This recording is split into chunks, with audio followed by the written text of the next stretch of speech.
afternoon, guys. Today we're going to go ahead and just take a look at how to put together a body paragraph. After reading your essays, I can see that a lot of you guys are, you kind of have, I think you understand how to put the paragraphs together. I think you have a good structure, so that's good. But I think the area that you are struggling with is what exactly to put in those sentences. So we're going to use this format for a little while, and then we will switch to a little bit more sophisticated structure that allows you to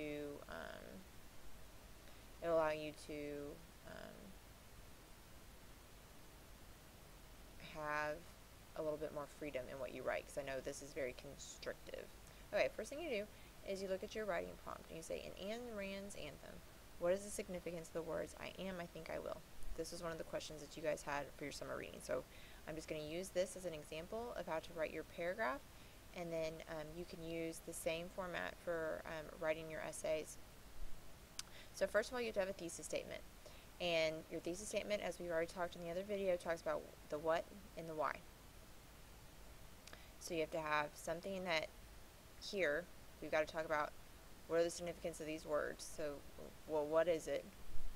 And then why is that important? And this is where you guys are really struggling, is you don't fully elaborate on your ideas. You just stop at, you answer the question, but that's all you do. So let's look at the example, what I've written. Rand's noble character equality abandons his society's values when he adopts first-person pronouns. By changing the character's dialect, Rand signals an ideology shift from compliance to rebellion. So just looking at my thesis statement, I have connected it back to, with the what, I've connected it back to my prompt. The first-person pronouns, I, and I. Okay, so I've made that connection. And so I've fully answered it by saying that he has abandoned it when he first does that. So that's great. But I've got to elaborate on that. I have to say, okay, what am I going to write the rest of my paper about? Well, the rest of my paper is going to be about the ideology shift from compliance, right, which would have been using the first person plural of we and our, to the first person personal pronouns of I, and I. Okay, so that's my thesis statement. Now, moving on. Topic sentences.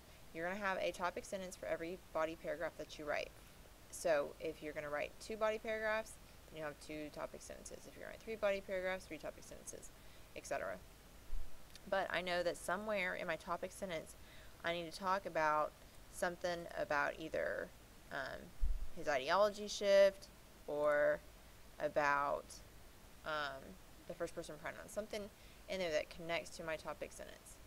So let's look at what I did. Oh, and notice right here, you have to address the topic of the paragraph, but you do not mention literary or rhetorical devices or quotations. A bunch of you guys in your essays have quotations in your very first sentence.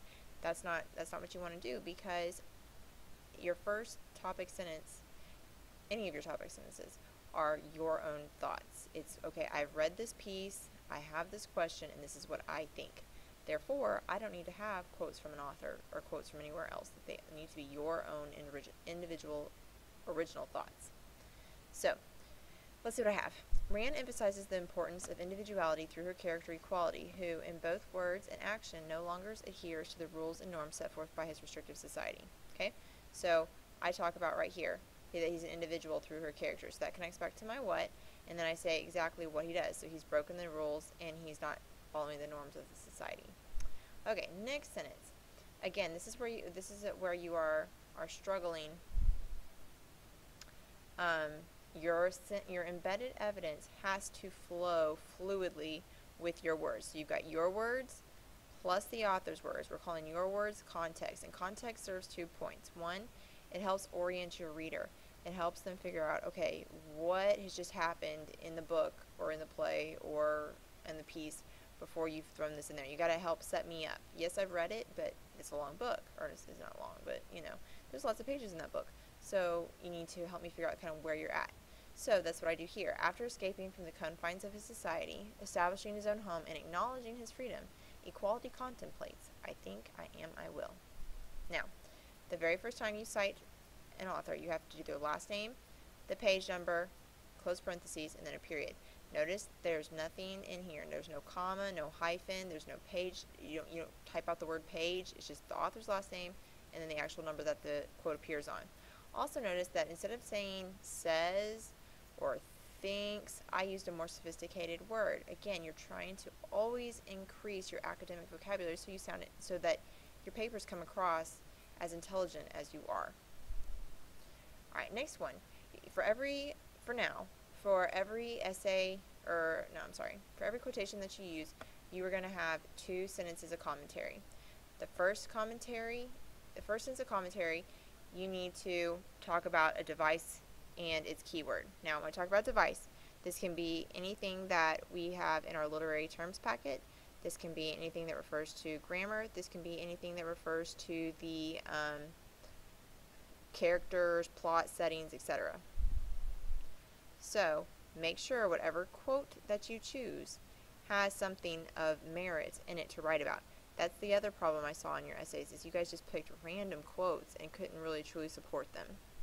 So let's look here at the third sentence. So I'm going to have the device and its keyword. So for example, if I was going to use the word simile, that would be my device, and then my keyword is, you have to choose, like, what does a simile do? A simile compares. Okay, so you're going to have the word compares or something of that nature in your sentence. And then you have to provide the evidence, so referring back to where you kind of saw it, and then what it's doing and why. So let's look at the example that I've written. So the shift from third person pronouns to the first person, this is not right. It should be first person plural pronouns to the first person, these are first person personal pronouns of I, indicates a transformation in quality's perspective of his individuality. No longer will he conform to the demands of a restrictive society. Okay? So this is doing a whole lot in one little sentence. First of all, I've got my device, right? It's a shift, which is a literary device. And I tell you it shifts from this to this. Okay, so that's what it does. And then indicating a transformation, because that's what a shift does. So I've got my keywords all the way throughout. I told you what happened. Okay, that it shifts from from first person plural to first person singular. What is wrong with me? Sorry, from first person singular. And then the why. And notice that I made the why blue because it's going to connect back to your thesis statement. I got to say something about why is this situation that I have pointed out, this I am, I think, I will, important. How is that showing that he's not going to comply? So I say, he will no longer conform to the demands of a restrictive society. Okay, next sentence is your second sentence of commentary before you move on to another example. This is where you're going to explain how the evidence helps the writer achieve put forth in the topic sentence. So go back to your topic sentence. Rand emphasized the importance of individuality through her character Equality, who in both words and actions no longer adheres to the rules and norms set forth by a restrictive society. So let's see what I got. Rand, clearly arguing against the ideals of collectivism, emphasizes the individual's need to rebel against restrictive doctrine. Okay, so that's what I've been doing the what all along. So I've got that, connects up to here, great. Now, how is this going to help them achieve their ideas?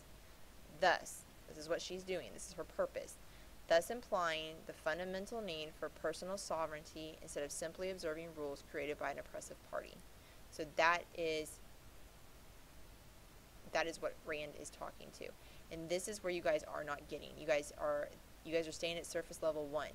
You can give me the answers, you can find some evidence, but you can't say, okay, now that I have this information, how does this kind of relate to the work as a bigger whole? Okay? So then what you'll do for the next sentence is you're going to repeat, it's kind of a pattern. You're going to go find another example of embedded evidence that would talk about conformity. So find another example, do the device situation, and then explain how it's going to help them achieve their purpose. Okay, do that, and then do that just one more time, and then you're going to have a concluding transitory sentence. So I hope this was helpful to you. I'm really excited for our writing workshop so that we can work together and make your writing wonderful.